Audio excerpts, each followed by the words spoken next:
শুধু বাংলাদেশ কেন, শুধু ইন্ডিয়া কেন, গোটা পৃথিবীর মানুষ যখন আল্লাহর কালাম নিয়ে যখন নামাজে দাঁড়িয়ে যায়, সবার জবান থেকে একই আওয়াজে একই মাখরাজে একই সিফাতে বের হয়ে যায়, সবাই বলুন আলহামদুলিল্লাহি রাব্বিল আলামিন আর-রাহমানির রাহিম মালিকি ইয়াউমিদ্দিন ইয়্যাকা না'বুদু ওয়া ইয়্যাকা নাস্তাঈন اهدنا الصراط المستقيم صراط الذين أنعمت عليهم غير المغضوب عليهم ولا الضالين এরপরে আরো জোরে নামাজের মধ্যে আমিন আসতে না জোরে জোরে বলার লোক আছে না নাই?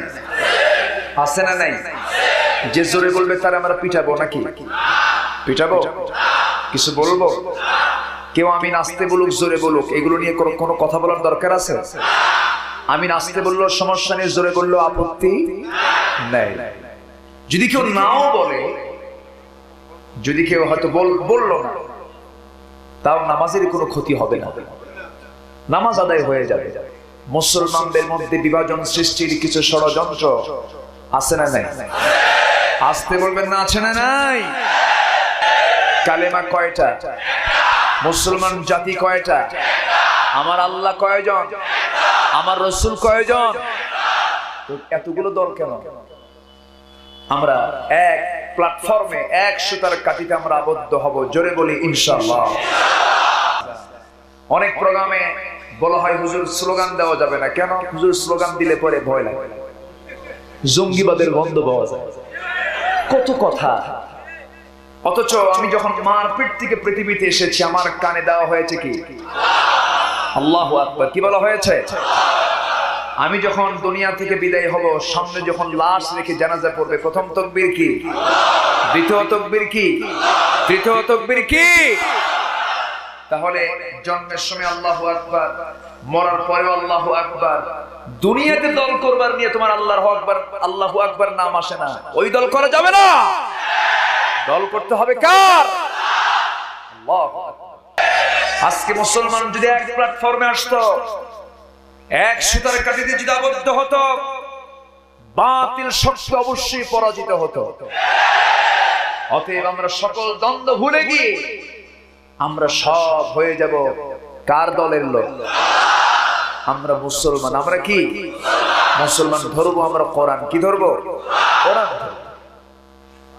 আল্লাহ রাব্বুল আলামিন কোরআনে কারীমের ভিতরে সুন্দর করে জানিয়ে দিচ্ছেন, ওয়াতাসিমু বিহাবলিল্লাহি জামিআন ওয়া লা তাফাররাকু واذكروا نعمة الله عليكم إذ كنتم أعداء فألف بين قلوبكم فأصبحتم بنعمته إخوانا। তোমরা আল্লাহ তাআলার রজ্জুকে শক্ত করে আঁকড়ে ধরো, মত পার্থক্য সৃষ্টি করো না। হুকুমটা কে দিলেন? আসতে বলবেন না, হুকুমটা কে দিলেন? আল্লাহ দিয়ে দিলেন। আমার বন্ধুগণ, সেই জন্য সেই ভ্রাতৃত্বের বন্ধনে আবদ্ধ হওয়ার জন্য আমাকে আপনাকে কাজ করতে হবে, আমাকে আপনাকে মুজাহাদা করতে হবে। আর যেইভাবে কাজটা করব সেই কাজের পদ্ধতি শিখিয়ে দিয়েছেন মহান রব্বুল আলামিন। কোন কিতাবের ভিতরে? আল্লাহ রাব্বুল আলামিন এই কিতাবের ভিতরে সমস্ত পদ্ধতি শিখিয়ে দিয়েছেন। আল্লাহ রাব্বুল আলামিনের মধ্যে কোনো কিছু বাদ দেননি। আল্লাহ পাকের মধ্যে এমন কিছু নাই যে শব্দটির মধ্যে বাদ পড়েছে। মা ফারাকনা ফিল কিতাবি মিন শাইইন ওয়ালা আসগরা মিন যালিক ওয়ালা আকবার إلا في كتاب مبين ছোট বিষয় নাই, এমন কোন বড় বিষয় নাই যে আমি এর মধ্যে কোট করে দেই নাই। সবকিছু বলে দিয়েছি বান্দা, এটাকে তুমি ফলো করো, এটাকে তুমি মেনে চলো। আল্লাহ রাব্বুল আলামিন এই পৃথিবীতে প্রথম মানুষ যখন জান্নাত থেকে পাঠিয়ে দিলেন, জানিয়ে দিলেন কুল নাহবিতু মিনহা জামিআন ফাইম্মা ইয়াতিয়ান্নাকুম মিন্নি হুদান ফামান তাবিআ হুদায়া ফালা খাউফুন আলাইহিম ওয়ালা হুম ইয়াহজানুন। আদম রে, জান্নাতের মধ্যে আর টিকতে পারবে না, জান্নাতের ভিতরে তোমার আর থাকার মতো সুযোগ হবে না। তুমি সহ হাওয়াকে নিয়ে তুমি দুনিয়াতে চলে যাও। আমার পক্ষ থেকে যখন কোনো হিদায়াতের কিতাব চলে যাবে, সেই কিতাবের যারা ইত্তেবা করবে, অনুসরণ করবে, তাদের কোনো চিন্তা নাই, তাদের কোনো ভয় নাই। সে আদম থেকে শুরু করে নিয়ে আমার নবী পর্যন্ত যত আসমানে কিতাব নাজিল হয়েছে, সর্বশেষ কিতাব কোনটা? সর্বশেষ এবং সর্বশ্রেষ্ঠ এই কিতাব। সেই কিতাব থেকে আমি সেই প্রকৃতবিদ, যার কাছে ক্ষমতা থাকার পরও ক্ষমতার প্রয়োগ করে না, সেই হচ্ছে প্রকৃতবিদ। সম্মানিত বন্ধুগণ, সম্মানিত দ্বীনি ভাইরা, অহংকার করা যাবে না। অহংকার করবেন কে? আর বিনয়ী হবে কে? বান্দা। অহংকার হলো আল্লাহর, আর বিনয়ী হলো বান্দার। ওয়াইবাদুর রহমানিল্লাযীনা ইয়ামশুনা আলাল আরদি হাওনাও ওয়া ইযা খাতাবাহুমুল জাহিলুনা ক্বালু সালামা। রহমানের যারা বান্দা, তারা কখনো অহংকার করে দম্ভ করে জমিনে চলাফেরা করবে না, বিনয়ে চলবে, মানুষের সঙ্গে বিনয়ী হয়ে কথা বলবে। লা তামশি ফিল আরদি মারাহান ইন্নাকা লা তাখরিকাল আরদা ওয়া লান তাবলুগাল জিবালা তুলা। অহংকার করে চলো না, তোমার অহংকারের জমিন 1 ইঞ্চি তুমি দাবিয়ে দিতে পারবে না, আবার তুমি পাহাড়ের চেয়েও তুমি উঁচু হতে পারবে না। অতএব অহংকার বান্দার জন্য নয়, অহংকার হবে একমাত্র আল্লাহর জন্য। আমার বন্ধুগণ, কিছু কিছু লোক আছে জ্ঞানের অহংকার করে, জ্ঞানের বড়াই করে, জ্ঞান অর্জন করে অহংকার করে। এমন কিছু জ্ঞানী লোক আছে না নাই বলে? সালাম দিলে উত্তর খুঁজে পাওয়া যায়। হয়তো সালাম দিচ্ছেন আসসালামু আলাইকুম, খালি মাথা ঝাঁকা। আছে না নাই? আছে না নাই? আপনি কত বড় বাহাদুর হইছে। এই জন্য যারা জ্ঞান অর্জন করে বড়াই করে, সব অহংকারী জ্ঞানীকে ডাক দিয়ে বলছেন, ওই জ্ঞানের অহংকারী, কত বড় জ্ঞানী হয়েছ। এই আয়াতগুলো দিনা কিয়ামত হয়ে যাবে, এই সমস্ত আয়াতের অর্থ তোমরা কখনো বের করতে পারবে না। এই চ্যালেঞ্জ কে দিয়েছেন? আজ পর্যন্ত কেউ খণ্ডন করতে পেরেছে? কেউ কি পারবে? তবে আমার দেশে কিছু নাস্তিকরা কোরআন নিয়েও বাজে মন্তব্য করেছে। এই সমস্ত বলে কোরআনকে নিয়ে যারা বাজে মন্তব্য করেছে, অবশ্যই তাদের সঙ্গে আমাদের দূরতম সম্পর্ক রাখা যাবে। দূরতম কোনো সম্পর্ক রাখা যাবে? বরং যারা কটূক্তি করেছে, বাজে মন্তব্য করেছে, ওদেরকে ধরে এনে প্রকাশ্যে দিবালোকে ফাঁসির মঞ্চে ঝুলে মেরে রক্ত মাংস হাড় হাড্ডি কুকুর বিড়াল দিয়ে খাওয়ানো দরকার। হিম্মতের পক্ষে রাজি আছেন কারা কারা? 2 হাত দিয়ে টাকা। সম্মানিত ভাইয়েরা, আমার দেশে এত বিচার হচ্ছে, রাসূলকে গালি দিলে কোনো বিচার হয় না। কথা আছে, আস্তে আস্তে বলবো। তবে আল্লাহর কসম, আমি কাউকে গালি দেওয়ার জন্য এখানে আসিনি, আমি কোন উস্কানি দেওয়ার জন্য আসিনি। আমি এসেছি কিছু হক কথা বলতে। হক কথা বললে বাতিলরা খুশি হয়? বাতিলরা খুশি হয়? আলো আসলে অন্ধকার থাকে? থাকে না। হকের সঙ্গে বাতিলের কোনো সম্পর্ক? হক এবং বাতিলের দ্বন্দ্ব পৃথিবীর চিরন্তন ইতিহাস। এটা কখনো এক ছিল না, এক হবেও। আমার নবীজিকে গণক বলা হয়েছে, আমার নবীজিকে কবি বলা হয়েছে, আমার নবীজিকে জাদুঘর বলা হয়েছে, আমার নবীজিকে লেজ কাটা বলা হয়েছে, আমার নবীকে পাগল বলা হয়েছে, আমার নবীকে নতুন ধর্মের প্রবর্তক বলা হয়েছে। এমন করে করে রাসূলকে অনেক গালি দেওয়া হয়েছে। মোটামুটি 7টি অপবাদ রাসূলকে দেওয়া হয়েছিল। সকল অপবাদের দাঁত ভাঙা জবাব কে দিয়েছেন বলুন? আমার নবী একদিন দেখতে পেলেন আবু জেহেল, লাত, মানাত, উজ্জা মূর্তিগুলোর সামনে দাঁড়িয়ে দাঁড়িয়ে তার আরাধনা করছে, উপাসনা করছে। রাসূল বলছেন, চাচা আপনি যে মূর্তির পূজাগুলো করেন সেই মূর্তির তো কোনো আওয়াজ নেই, কোনো কথা নেই, কোনো শক্তি নেই, পাওয়ারলেস। ওই মূর্তির পূজা করে লাভটা কি? আপনি ছেড়ে দিয়া এই কাবার মালিকের আপনি ইবাদত করুন। ফালইয়াবুদু রাব্ব হাযাল বাইত আল্লাযী আত'আমাহুম মিন জু'ইন ওয়া আমানাহুম মিন খাউফ। এই জাতীয় দাওয়াত যখন রাসূল দিলেন, আবু জেহেল বলছে, মুহাম্মদ আমি আমার লাত মানাত উজ্জাকে নিয়ে থাকতে চাই, তুমি তোমার আল্লাহকে নিয়ে থাকো, আমার মূর্তির বিরুদ্ধে তুমি কোনো কথা বলতে পারবা না। এবার রাসূল বললেন, চাচা যে মূর্তির আপনি পূজা করেন সেই মূর্তির জবান থেকে যদি বের হয় আমি আল্লাহর নবী, আপনি কি ইসলাম কবুল করবেন নাকি? আবু জেহেল কয়, মুহাম্মদ তোমার মাথা খারাপ নাকি? এই মূর্তি কথা বলে নাকি? এবার রাসূল বলছেন, চাচা এই তো আপনি বুঝলেন মূর্তি কথা কয় না। এবার বলছেন, চাচা যদি বলে আমি আল্লাহর নবী, আপনি কি ইসলাম কবুল করবেন কিনা আপনি বলুন। আবু জেহেল বলছে, মুহাম্মদ আমারে বেশি বুঝাইও না, এই মূর্তি আমি নিজের হাতে বানাইছি, এর পিছনে একটা বাঁশও ঢুকাইছি। কি আমার কথা বোঝা গেল? বোঝে সব কিন্তু মানে না। সব বোঝে, বোঝে না যে তা না, বোঝে। আল্লাহ পাক বিবেক দেননি? দেননি? বিবেক দেননি? আল্লাহ বান্দাকে প্রশ্ন করে বলছেন, আলাম নাজআল লাহু আইনাইনি ওয়া লিসানাহু ওয়া শাফাতাইনি ওয়া হাদাইনাহু নাজদাইন। আল্লাহ তো সব দিয়েছেন, কোনো কিছু অপূর্ণ রাখেন নাই, সব তিনি দিয়ে দিয়েছেন। বান্দার সকল চাহিদা মিটিয়ে দিয়ে বলছেন, হুয়াল্লাযী খালাকা লাকুম মা ফিল আরদি জামিআ। আসমান জমিনের যা কিছু আছে সব আমি তোমার জন্য সৃষ্টি করেছি। তোমার দায়িত্ব হলো তুমি চাবে আমার কাছে বলবে, ইয়্যাকা না'বুদু ওয়া ইয়্যাকা নাস্তাঈন।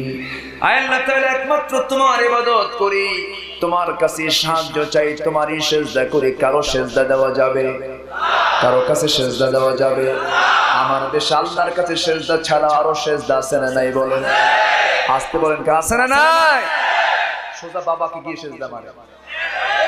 কি বাবা না? হিন্দু ভাইরা ওনারা মা ডাকে, সব মা, মা দুর্গা, মা কালী, আর কি আছে অনেক মা, তারা মা ডাকে। এখন আমাদের মধ্যে কিছু লোক চিন্তা করে দেখলো যে ওরা যেহেতু মা ধরছে আমরা বাপ ধরি। দয়াল বাবা, পীর বাবা, খাজা বাবা, কলা খাবা আছে না নাই? ন্যাংটা বাবা, একটা পীরের নাম যদি আর ন্যাংটা পীর হয়, তেল শাহ, ডাল শাহ, গাদা শাহ, কুত্তা শাহ আছে না নাই? মানুষের ন্যূনতম সেন্স থাকলেও তো মানুষ হয়ে মানুষকে কখনো সেজদা দিতে পারে না। মানুষ সেজদা দেবে কাকে? আসতে বলবেন না, কাকে? আল্লাহ। বাচ্চা হয় না, বাবার কাছে যায়, বলে বাবা, ও বাবা একটা বাচ্চা দিবা। ও কি বাচ্চা দেওয়ার মহাজন? বাচ্চা কে দিবেন? আসতে বলবেন না, বাচ্চা কে দেন? ছেলে দেন কে? মেয়ে দেন কে? দেন না কে? দোষ কার? আল্লাহর দোষ। লিল্লাহি মুলকুস সামাওয়াতি ওয়াল আরদ ইয়াখলুকু মা ইয়াশা ইয়াহাবু লিমান ইয়াশাউ ইনাসা ওয়া ইয়াহাবু লিমান ইয়াশাউ যুকুর। জোরে বলুন আল্লাহু আকবার। আল্লাহ যাকে ইচ্ছা তাকে ছেড়ে দেন, যাকে ইচ্ছা তাকে মেয়ে দেন, আবার দিয়ে আবার উঠায় নেন, আবার দিয়ে আবার তার কাছে নিয়ে নেন। সব ফয়সালা কার বলেন? আসতে বলবেন না কার?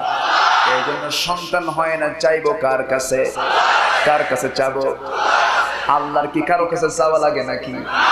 আমি যার কাছে চাচ্ছ তার একজনের কাছে চাই, আমি কেন তার কাছে চাবো? আমি তার কাছে যাবো যিনি কারো কাছে চান না।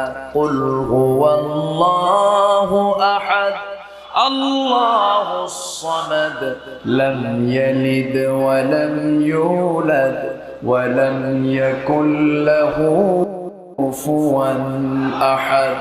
হে রাসূল, আপনি জানিয়ে দেন আমার পরিচয়টা কি? সুন্দর করে একটা লাইনে পরিচয় করে দিলেন। আল্লাহ রাব্বুল আলামিন তার নিজের পরিচয় দিলেন। আমি আল্লাহ, আমি হলাম এক। আমি আল্লাহ, আমি হলাম স্বনির্ভর। আমার সমকক্ষ কেউ নাই। তিনি কারো থেকে জন্ম হয়ে আসেন নাই, তিনি কাউকে জন্ম দেন নাই, তার সমকক্ষ কেউ নাই। সে আল্লাহর কাছে আমরা শপথ হব, আযান যখন হয়ে যাবে সকল কার্যক্রমকে স্থগিত করে আযান শোনার সঙ্গে সঙ্গে চলে যাব মসজিদ পানে, ওযু বানাবো, দুই হাত ধৌত করব, বাতের সগীরা গুনাহগুলো মাফ হয়ে যাবে। মুখমণ্ডল ধৌত করবে, মুখের সগীরা গুনাহগুলো মাফ হয়ে যাবে। মাথা মাসে করব, মাথার সগীরা গুনাহগুলো মাফ হয়ে যাবে। দুই পা ধৌত করব, পায়ের সগীরা গুনাহগুলো মাফ হয়ে যাবে। ওযু তো নামাজের জন্য। ওযু কিসের জন্য? নামাজের জন্যই তো ওযু। ওযু বানায়া নামাজে দাঁড়িয়ে যখন বান্দা সূরা ফাতিহা পড়া শুরু করে দেয়, আল্লাহ বান্দার সামনে দাঁড়িয়ে বলেন, বান্দারে কি কি চাস আমার কাছে? সব কিছু চেয়ে আমি তোর সব গুনাহগুলো আমি আল্লাহ মাফ করে দেব। বান্দা যখন নামাজের মধ্যে চেয়ে নেয়, বান্দা যখন সিজদায় পড়ে যায়, আল্লাহ তখন সমস্ত ফেরেশতাদেরকে ডাক দিয়ে বলেন, ও ফেরেশতারা, এই সমস্ত বান্দাগুলো আমাকে দেখলো না, রাসূলকে দেখলো না, জান্নাতও দেখলো না, জাহান্নামও দেখলো না, কোরআনকে বিশ্বাস করে নিয়েছে, হাদিসকে বিশ্বাস করে আমার সম্মানজনক কুদরতি পায়ে যখন সিজদা দিল, এই সমস্ত বান্দার তামাম জিন্দেগীর গুনাহগুলো মাফ করে এই সমস্ত বান্দার জন্য আমি আল্লাহ জান্নাতের বাজেট পাস করে দিলাম। সবাই কি নামাজ পড়তে রাজি আছেন? কেউ সবাই কি রাজি আছেন? কয় ওয়াক্ত নামাজ? কেউ ছেড়ে দেব না। জোরে বলি ইনশাআল্লাহ। আরো জোরে বলি ইনশাআল্লাহ। রাসূল সিজদায় পড়ে কাঁদেন গোটা রাত ধরে। বিশ্বনবী কাঁদতেছেন, যায় নামাজ ভিজে ফেলতেছেন। নবীজির কান্না থামে না।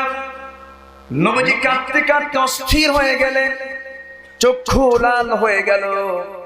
আমার নবীজির কপাল ফুলে গেছে, পা হাত পা ফুলে গেছে। হযরত আয়েশা বলেন, ইয়া রাসূলুল্লাহ, আপনি এত কাঁদেন কেন? আপনি এত অস্থির হয়ে যাচ্ছেন কেন? আল্লাহ পাক আপনার সকল কিছু মাফ করে দিয়েছেন। রাসূল বলছেন, আয়েশা রে, রাসূলকে বলা হলো গণক, রাসূলকে বলা হলো জাদুঘর। কখন জাদুঘর বলা হলো? রাসূল বলেন, চাচা, ওই মূর্তির পূজা করে লাভ নাই, মূর্তি কথা কয় না। তবে যদি বলে আমি আল্লাহর নবী, আপনি কি ইসলাম কবুল করবেন? আবু জেহেল কয়, সম্ভবই না, ও কথা কবেই না। আমি জানি তো ও কথা বলার কোনো যোগ্যতাই রাখে না। রাসূল বলেন, যদি বলে তাহলে আমি তোমার শাস্তি শুদ্ধ ইসলাম কবুল করব। শুধু নিজে কয় না, গোষ্ঠী শুদ্ধ কয়। আমার নবীজি শুধু নখটা উঁচু করলেন, নখ উঁচু করে শুধু ইশারা করলেন। নবীর নখের ইশারার দাম আছে না নাই বলুন? আকাশের চাঁদ দ্বিখণ্ডন করেছেন আল্লাহর ইশারায় মুহাম্মদ সাল্লাল্লাহু। আমার নবীজি ওই আবু জেহেলের প্রশ্নের সম্মুখীন হয়েছিলেন। চাঁদনি রাতে আবু জেহেল বলেছিল, তুমি যদি সত্যিকারের নবী হও, আকাশের চাঁদ তোমাকে দ্বিখণ্ডন করতে হবে। আমার নবীজি শুধু নখটা উঁচু করলেন, জিবরাইলের পরামর্শে নখ শুধু উঁচু করলেন। ইনশাক্কাল কামার, বুখারী শরীফের হাদিস। চাঁদ চাঁদখানা দুই টুকরা হয়ে গেল। চাঁদ যখন দুই টুকরা হয়ে গেল, এর চেয়ে মহা সত্য, এর চাইতে বড় মুজিজার কি হতে পারে? অনেক ইসলাম কবুল করল। আবু জেহেল বলল, মুহাম্মদ তুমি তো জাদুঘর। জোরে কোন নাউজুবিল্লাহ, আরো জোরে নাউজুবিল্লাহ। আমার নবীজি নখটা উঁচু করলেন, সঙ্গে সঙ্গে নিষ্প্রাণ মূর্তির জবান থেকে বের হয়ে আসলো, আশহাদু আল্লা ইলাহা ইল্লাল্লাহু وحده لا شريك له وأشهد أن محمدا عبده ورسوله এই বিশাল বড় মুজিজা যখন প্রকাশ পেয়ে গেল, উপস্থিত কুরাইশরা বলে ফেলল, মুহাম্মাদের এত বড় মুজিজা আমরা দেখতে পেলাম, আমরা আর বিধর্মী থাকলাম না, আমরা আর মুশরিক থাকতে চাই না, আমরা পড়লাম কালিমা তাইয়্যিবা লা ইলাহা ইল্লাল্লাহ মুহাম্মাদুর রাসূলুল্লাহ সাল্লাল্লাহু। রাসূল বলেন, চাচা আপনি ইসলাম কবুল করেন, আবু জাহলকে মুহাম্মদ তুমি তো একটা ভেলকি দেখালা, তুমি তো জাদুঘর, এটা কেমনে সম্ভব? অস্বীকার করে বসলো। হেদায়েতের মালিক কে? এই মুনাফিক চক্র আমার রাসূলকে কত যে মানসিক নির্যাতন করেছে, কত যে পেঁচ লাগাইছে মুনাফিকের বাচ্চারা। হযরত আয়েশা সিদ্দিকা রাদিয়াল্লাহু আনহার সঙ্গে এটা বিশাল বড় পেঁচ লাগিয়ে দিয়েছিল এই মুনাফিকের বাচ্চারা। আমি কি কথাগুলো বলবো? সবাই শুনতে রাজি আছেন? আমার নবীজি জীবনের শ্রেষ্ঠ একটি অভিযানে তিনি বের হবেন, তাবুক অভিযান। কি অভিযান? তাবুক অভিযান। আমার নবীজি তাবুক থেকে ফিরে আসবেন, এমন সময় বললেন, সাহাবীরা আমরা সবাই চলে যাচ্ছি মদিনার দিকে। তো মদিনায় যাওয়ার পথে এত মানুষ আমরা যাব, হঠাৎ করে কেউ যদি বাদ পড়ে যায়, আমি একজন সাহাবীকে দায়িত্ব দিলাম, তুমি সবার শেষে আসবে, তোমার দায়িত্ব হলো যে লোকটা পড়ে যাবে, যে সাহাবী আমার হেরে যাবে, বাদ পড়ে যাবে, তুমি তাকে সাথে করে নিয়ে মদিনা পর্যন্ত পৌঁছায় দিবে। সাফওয়ান তুমি এই দায়িত্বটা পালন করবে। কিন্তু বাদ কেউ পড়লো না, বাদ পড়ছে আসলজন। তিনি হচ্ছেন হযরত আয়েশা সিদ্দিকা রাদিয়াল্লাহু তাআলা আনহা, নবীর স্ত্রী। তিনি বাদ পড়েছেন কেমনে?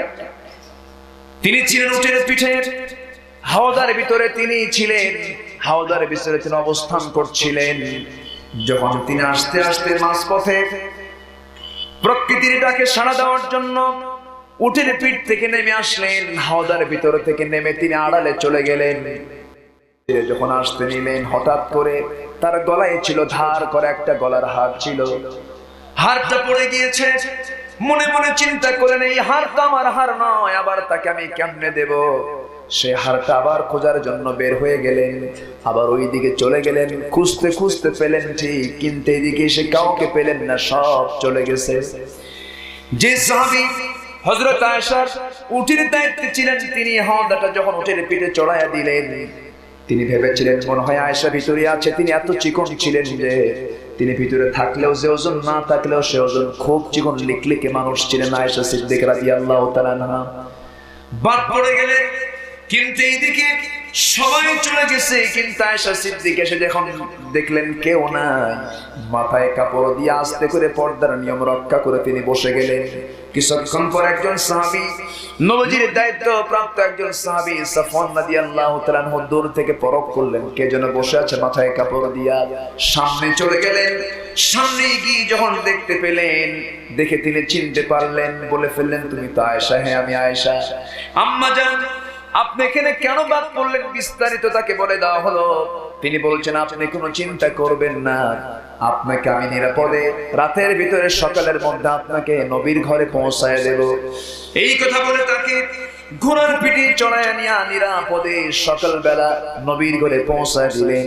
এই সংবাদ যখন মুনাফিকদের কানে কানে চলে গেছে, মুনাফিকরা এই শব্দটাকে অন্যরকম ভাবে মাথায় নিয়ে নতুন করে ঘষা মাজা করে করে এক পর্যায়ে বলে ফেললো, তোমরা জানো কি গত রাত্রে সাফওয়ানের সঙ্গে একই ঘোড়ার পিঠে আয়েশা আরোহণ করেছে, রাত্রি ভ্রমণ করেছে, আয়েশার সতীত্ব শেষ হয়ে গেছে। জোরে কর নাউজুবিল্লাহ। ওই মুনাফিকরা নবীর পিছনে কি নামাজ পড়ে নাই? নামাজ পড়ে নাই, নবীর বয়ান কি শোনে নাই, নবীর হাদিস কি শোনে নাই, নবীর পিছনে ইক্তেদা করেছে, নবীর পিছনে তারা নামাজ পড়েছে, নবীর কথা তারা সরাসরি শোনার পরও মুনাফিকি করেছে। আজকের সমাজে সে মুনাফিকরা আছে না নাই? বলেন, আসতে বলবেন না, চেনে নাই? আমার নবীজি তার কানে সংবাদগুলো আসে নাই, মুনাফিকদের সাজানো পাতানো কথাগুলো রাসূল তখনও শুনতে পান নাই। এক পর্যায়ে নবীর কান পর্যন্ত চলে আসলো। মনটা একটু খারাপ হয়ে গেল। স্ত্রীর বিরুদ্ধে কোনো কথা কানে আসলে কি ভালো লাগার কথা নাকি? একটু তো মন খারাপ হয়ে যাওয়ার কথা। নবীজি আমার রাসূল আয়েশার সামনে দাঁড়িয়ে বলছেন, আয়েশা রে, কি যেন আমাকে শোনানো হলো, কি যেন আমি শুনতে পেলাম, আমার কানে কি যেন শব্দ চলে আসলো, কিছু কিছু কথা তোমার ব্যাপারে আমার কানকে ভারী করে দিয়েছে। ওরে আয়েশা, আমি তোমাকে অবিশ্বাস করি না, আমি তোমাকে গাল বন্ধ করছি না, তবে আয়েশা, যেই সমস্ত কথা আমার কান পর্যন্ত এসেছে, এই মুহূর্তে তোমার আমার বাড়িতে নয়, তোমার উচিত তোমার বাবার বাড়ি গিয়ে আশ্রয় নেওয়া, ততক্ষণ পর্যন্ত যতক্ষণ আল্লাহর পক্ষ থেকে কোনো ফয়সালা না এসেছে। এই কথা শোনার সঙ্গে সঙ্গে হযরত আয়েশা সিদ্দিকা রাদিয়াল্লাহু তাআলা আনহা কাঁদতে কাঁদতে বলছেন, ইয়া রাসূলুল্লাহি, আপনি হচ্ছেন আমার প্রাণপ্রিয় স্বামী, আপনি হচ্ছেন বিশ্বনবী, আপনি যা বলবেন আমি তা মানতে বাধ্য।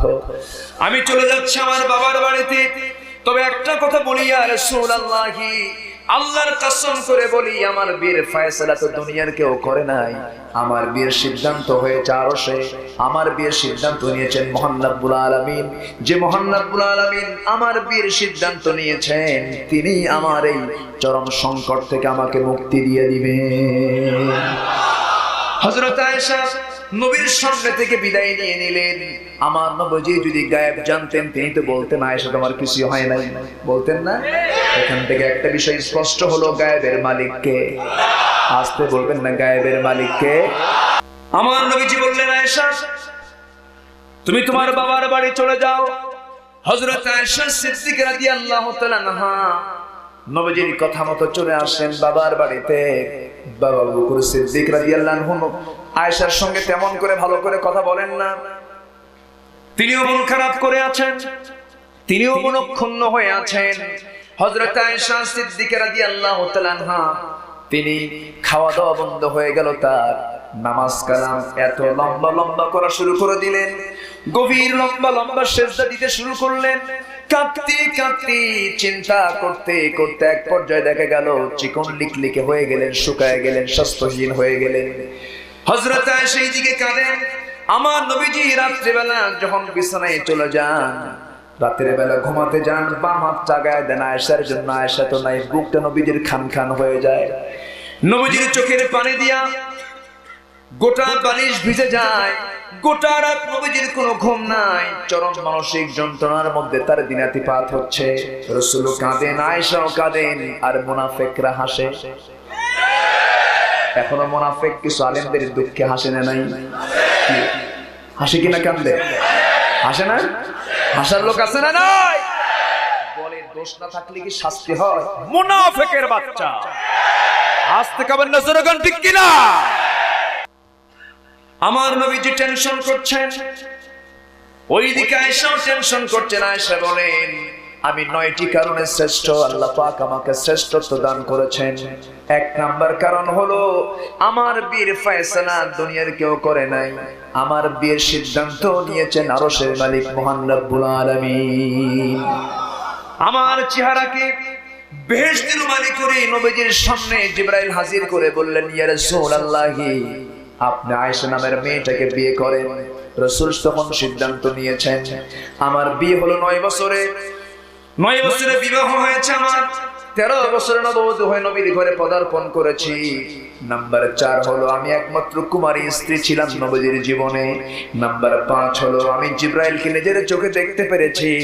নাম্বার 6 হলো, আমি আর রাসূল যখন একই কাঁথার নিচে অবস্থান করতাম, আল্লাহ পাক জিবরাইলকে সেই সময় ওহী নাযিল করে দেওয়ার জন্য পাঠায়া দিতেন। জোরে কোন সুবহানাল্লাহ। হযরত আয়েশা বলেন, আমি নিজেকে ধন্য মনে করি, রাসূল তার জীবনের শেষ সময়টা তিনি অতিবাহিত করেছেন আমার ঘরের মধ্যে। রাসূলকে অসুস্থ দেখতে পেয়ে আমি রাসূলের জন্য বালিশ আগায় দিলাম। রাসূল বলছেন, বালিশে গিয়ে দিও না আয়েশা, তোমার উরুটা আমার সামনে নিয়ে আসো। হযরত আয়েশা আমার নবীজির জন্য উরুটা বিছায়া দিলেন। হযরত আয়েশা বলেন, আমি উরুটা বিছায়া দিলাম, নবীজি আমার উরুর উপরে মাথা রেখে বলছেন, আয়েশা মাথা কেমন যেন যন্ত্রণা করছে, একটু মাথায় পানি ঢেলে দাও। নবীজিকে টুলের উপরে বসায় দিলাম। টুলে বসায় দিতে গিয়ে আমার পাটা টুলের পায়ের তলে পড়ে গেল, আমার পা কেটে গেল। একটুও কোনো আওয়াজ করলাম না, কিন্তু মাথায় যখন পানি ঢালতে নিয়েছি, সেই পানি গড়ে যাওয়ার সঙ্গে সঙ্গে আমার পায়ে রক্তগুলো গড়ে গড়ে যাচ্ছিল। আমার রাসূল নিচের দিকে তাকায় দেখেন আমার পাটা টুলের পায়ের তলে পড়েছে। রাসূল বলছেন, আয়েশা রে, পায়ের টুলের পায়ের তলে তোমার পা পড়েছে, আমাকে তুমি কেন বললে না? আয়েশা বলছেন, ইয়া রাসূলুল্লাহ, আমার পা কেন? আপনার মহব্বত করতে গিয়ে আমার কলিজাও যদি ছিঁড়ে যায়, আমি আয়েশা কখনো কষ্ট মনে করব না। হযরত আয়েশা বলেন, এরপর নবীজির লম্বা লম্বা চুলগুলো মুছে মুছে দিয়া দুই দিকে ভাগ করে রাসূলের শিশিটি করে দেন, দুই দিকে ভাগ করে দিলাম। নবীজি আমার উরুতে মাথা রেখে শুয়ে আছেন। এমন সময় বলছেন, আয়েশা রে, মুখটা কেমন যেন দুর্গন্ধ, মনে হচ্ছে একটা মেসওয়াক এনে দেওয়া যাবে নাকি? হযরত আয়েশা বলেন, আমি কেমনে উঠবো, ওঠার কোনো সুযোগ পেলাম না। নবীজি কষ্ট পাবেন মনে করে আমার ভাই আব্দুর রহমানকে ডাক দিয়ে বলছে, ভাই আব্দুর রহমান, একটা মেসওয়াক এনে দাও। মেসওয়াক এনে দেওয়া হলো। মেসওয়াক হাতের মধ্যে নিয়ে দিকে আগাটা শক্ত, নবীজি চাবাতে কষ্ট পাবেন মনে করে মেসওয়াকটা আমি শক্ত হাত শক্ত দাঁতে চাবায়া চাবায়া নরম করলাম। চাবায়া চাবায়া নরম করে দিতে গিয়া কিছু থুতু মেসওয়াকের আগে জমা হয়ে গেল। আমার নবীজিকে যখন হাতের মধ্যে দিয়ে দিলাম, আমার নবীজি মুস্কি মুস্কি হাসি মারলেন। আমি আয়েশা নিজেকে ধন্য মনে করি, রাসূল তার জীবনের শেষ খাবার খেয়েছেন, আমি আয়েশা আমার মুখের লালা। এরপর আমার নবীজি মিসওয়াকটা সম্পন্ন করলেন। মিসওয়াক সম্পন্ন করে বলছেন, আয়েশা, কেমন যেন মনে হচ্ছে আমি দুনিয়া থেকে বিদায় হয়ে যাব, আমার কলেজার টুকরা ফাতিমা কোথায়? ফাতিমাকে ডেকে আনো। ফাতিমার নাম দেওয়ার সঙ্গে সঙ্গে দরজা খুলে ফাতিমা নবীর সামনে দাঁড়ালেন। নবীর চোখে যখন চোখ পড়ে গেল, ফাতিমা কাঁদতে কাঁদতে অস্থির হয়ে যাচ্ছে। রাসূল বলছেন, ফাতিমা রে, কান্দিস না, এদিকে চলে আয়। আমার নবী আস্তে করে তাকে কাছে টেনে নিয়ে কানের মধ্যে মুখ ঢুকায় দিয়া সুন্দর করে বলছেন, ওরে ফাতিমা, দুনিয়ার জিন্দেগিতে তুই আমার যেমন কাছে কাছে ছিলি, বিয়ে দিয়েছিলাম কিন্তু কাজ ছাড়ি নাই, আমি তোকে সবসময় আমার কোলের কাছে রেখে দিয়েছি। ওরে ফাতিমা, তোর পিতা মুহাম্মদ সাল্লাল্লাহু আলাইহি সাল্লাম দুনিয়া থেকে কিছুক্ষণের মধ্যে বিদায় হয়ে যাবে, কিন্তু একটা কথা বলে গেলাম ফাতিমা, দুনিয়াতে যেমন কাছে কাছে ছিলে, মৃত্যুর পরও তুমি আমার কাছে কাছেই থেকে যাবে। ওরে ফাতিমা, তুমি কেঁদো না, কেঁদো না। এই কথা বলার সঙ্গে সঙ্গে ফাতিমার কান্না বন্ধ হয়ে গেল। হাস্যোজ্জ্বল চেহারা নিয়ে দরজার কাছে চলে গেলেন। দরজায় খুলবেন এমন সময় দরজা খুলতে নিয়ে তিনি ভয় পেলেন, দরজা লাগায় দিলেন। রাসূল বলছেন, ফাতিমা রে, তুমি দরজা লাগায় দাও কেন? কাব্বা, আমি যেন কি দেখতে পেলাম, দুনিয়াতে এমন তো কাউকে দেখি নাই, সামনে কে যেন দাঁড়ানো, আসমান জমিন তার বরাবর চেহারা। রাসূল বলছেন, ওরে ফাতিমা, তুমি যাকে দেখেছো দুনিয়ার কোনো মেহমান না, আল্লাহর পক্ষ থেকে আল্লাহ পাক মেহমান পাঠিয়েছে। আমি আমার রবের সন্ধানে চলে যাব। মালাকুল মউত আমার সামনে হাজির হয়ে যাচ্ছে, দরজা খুলে দাও। যার আসার জন্য দরজাও লাগে না, জানালাও লাগে না, দরজা খুলে দেওয়া হলো। মালাকুল মউত রাসূলকে সালাম দিয়ে বলছেন, ইয়া রাসূলুল্লাহ, আল্লাহর পারমিশন নিয়ে আপনার জান কবজ করার জন্য আসছি। আমার নবীজির পাশে আস্তে করে বসে গেলেন। আস্তে করে বসে গিয়া নবীজিকে লক্ষ্য করে বলছেন, ইয়া রাসূলুল্লাহ, জান কবজ করতে আসছি এমন ব্যক্তির যার সঙ্গে বেয়াদবি হলে আল্লাহ আমাকেও ছাড়বেন না, আপনি আমাকে মাফ করে দিবেন। রাসূল বলছেন, আরে আজরাইল, তোমার জান কবজের কাজ তুমি শুরু করে দাও। আজরাইল বলছেন, ইয়া রাসূলুল্লাহ, পৃথিবীর শুরু থেকে আজ পর্যন্ত যত প্রাণীর জান কবজ করেছি, অত্যন্ত আসান করে আমি আপনার জানটা আজকে কবজ করব। এই কথা বলে নবীজির বুকের উপরে মালাকুল মউত যখন হাতটা রেখে দিলেন, আমার নবীজি চিৎকার মেরে উঠে বলছেন, আজরাইল, তোমার হাতটা সরায়া নাও। হাতটা মেরে তার হাতটা সরায়া দিলেন। সরায়া দিয়ে বলছেন, আজরাইল, তোমার হাতটা যখন আমার বুকের উপরে রাখছেন, আমার কাছে মনে হলো শুধু তোমার হাত নয়, ওই যে 12 মাইল লম্বা উহুদ পাহাড় যেন তুমি আমার বুকে চাপায়া দিয়েছো। আবার যখন হাতটা রাখা হলো, আমার নবীজি চিৎকার মারলেন, বলেন, আজরাইল, এবার যেন মনে হলো শুধু উহুদ পাহাড় নয়, এই যে বিশাল আসমান যেন তুমি আমার বুকে চাপায়া দিয়েছো। আবার যখন হাতটা রাখা হলো, রাসূল চিৎকার মেরে বলছেন, আজরাইল, এবার যেন মনে হলো শুধু উহুদ পাহাড় নয়, আসমান নাই, জমিন নয়, গোটা দুনিয়াতে যা কিছু আছে সব কিছু যেন তুমি আমার বুকে চাপায়া দিও। আজরাইল, ওরে আজরাইল, মৃত্যুর সময় যদি এত যন্ত্রণা হয়ে থাকে, মৃত্যুর এত বড় যন্ত্রণা যদি হয়ে থাকে, কিন্তু সেই মৃত্যুর সময় আমার উম্মত আমি এত কষ্ট পাবে, আমি তার নবী হয়ে মুহাম্মদ হয়ে সইতে পারবো না। সব কষ্ট আমাকে দিয়ে দাও, সব যন্ত্রণা আমাকে দিয়ে দাও, আমি মাথা পেতে স্বীকার করতে রাজি আছি, মেনে নিতে রাজি আছি, আমার উম্মত যেন কষ্ট না পায়। আমার নবীজি মৃত্যুর সময় আমাকে মনে করেছেন, গোটা দুনিয়ায় জীবিত অবস্থা আমাকে মনে করেছেন, কবরের মাটিতে আমাকে মনে করছেন, কিয়ামতের ময়দানে সবাই বলবে নফসি নফসি, আমার নবীজি বলবেন উম্মতি উম্মতি। সে রাসূলকে মহব্বত করার প্রয়োজন আছে না নাই? আমার রাসূলকে মহব্বত করেন কে? আসতে বলবেন না কে? হযরত আয়েশা বলেন, আমি রাসূলকে দুনিয়া থেকে বিদায় জানিয়ে দেব। ফাতিমা তার কাছ থেকে বিদায় নিলেন। এরপরে বলছেন, আয়েশা আমার তো মৃত্যুর সময় ঘনিয়ে এসেছে, আমি তোমাকে সর্বশেষ একটা কথা জানিয়ে দে। আয়েশা এই হাদিসটা সবাইকে জানিয়ে দিবা। আমার সর্বশেষ কথা হলো আয়েশা তুমি জানিয়ে দিবে সবাইকে, as-salata as-salata মা মালাকাত আইমানুকুম। আমার উম্মতকে জানিয়ে দিবে, আমার উম্মতরা যেন কখনো 5 ওয়াক্ত নামাজ না ছেড়ে দেয়। আমার নবীজি আয়েশাকে এত ভালোবেসেছেন, এত দামি, এত সম্মানজনক মর্যাদা আল্লাহ পাক আয়েশাকে দান করেছেন। মহান রব্বুল আলামিন তার শানে একটা নয়, দুইটা নয়, 10টা আয়াত তার জন্য আল্লাহ পাক নাজিল করে দিয়েছেন। কয়টা আয়াত? 10টা আয়াত নাজিল করে দিয়েছেন। সে আয়েশা সিদ্দিকা রাদিয়াল্লাহু তাআলা আনহা বাবার বাড়ি আছেন। আমার নবীজি কোনো ফয়সালা পাচ্ছেন না, সাহায্য চাচ্ছেন কার কাছে? আসতে বলবেন না কার কাছে? আল্লাহর কাছে। আমার নবীজি আল্লাহর দরবারে সাহায্য চাইলেন। ওহী নাযিল হয়ে গেল, রাসূলকে জানিয়ে দেওয়া হলো, ইন্নাল্লাযীনা জাউ বিল ইফকি উসবাতুম মিনকুম। হে রাসূল, আয়েশার ব্যাপারে যে সমস্ত কথা আপনার কানকে ভারী করে দিয়েছে সম্পূর্ণ অলি ভিত্তিহীন বানোয়াট কথা, আপনি এগুলো বিশ্বাস করবেন না। আমার নবীজি মহানন্দ প্রকাশ করলেন, চরম আনন্দ নিয়া আমার নবীজি বুক ভরা আশা নিয়া দৌড় মারলেন শ্বশুর বাড়ির দিকে। দরজায় নক করলেন, দরজায় নক করার সঙ্গে সঙ্গে দরজা খুলে গেল। ভিতরে ডাকতেছেন, আয়েশা তুমি কোথায়? আয়েশা তুমি কোথায়? কোনো সাড়া শব্দ নাই। এবার রাসূল মুস্কি মুস্কি হাসি মেরে বলছেন, হুমায়রা তুমি কোথায়? ও হুমায়রা তুমি কোথায়? হুমায়রা মানে হলো লাল টুকটুকে মেয়ে। মেয়েদেরকে যখন গুণবাচক শব্দ প্রয়োগ করে ডাকা হয় তখন তারা শক্ত হয় না নরম হয়? আসতে কবে না, শক্ত হয় না নরম হয়? মেয়েদের যত প্রশংসা করা হয় তারা বেশি খুশি হয়ে যায়। আমার নবীজি সুন্দর করে হুমায়রা বলে যখন সম্বোধন করলেন, সামনে হাজির হলেন কিন্তু কোনো কথা নাই, মাথা নিচু করে আছেন। রাসূল বলছেন, হুমায়রা আল্লাহ তোমার শানে আয়াত নাজিল করেছেন, তোমার কোনো দোষ নাই। হযরত আয়েশা বলেন, আমি কারো প্রশংসা করি না, আমি প্রশংসা করি ইব্রাহিমের আল্লাহ। যেরকম সুবহানাল্লাহ। আমার রাসূল থেকে শান্ত করে এই যে দীর্ঘদিন রাসূলকে কষ্ট দিল সেই মুনাফিকের বাচ্চা এখন আছে না নাই বলেন? তাদের সঙ্গে সম্পর্ক রাখা যাবে? রাখা যাবে? তবে মুনাফিকরা কখনো বিজয়ী হতে পারবে? বিজয়ী হতে পারবে? মুমিনের বিজয় কে দিবেন? মুমিনের বিজয় কে দিবেন?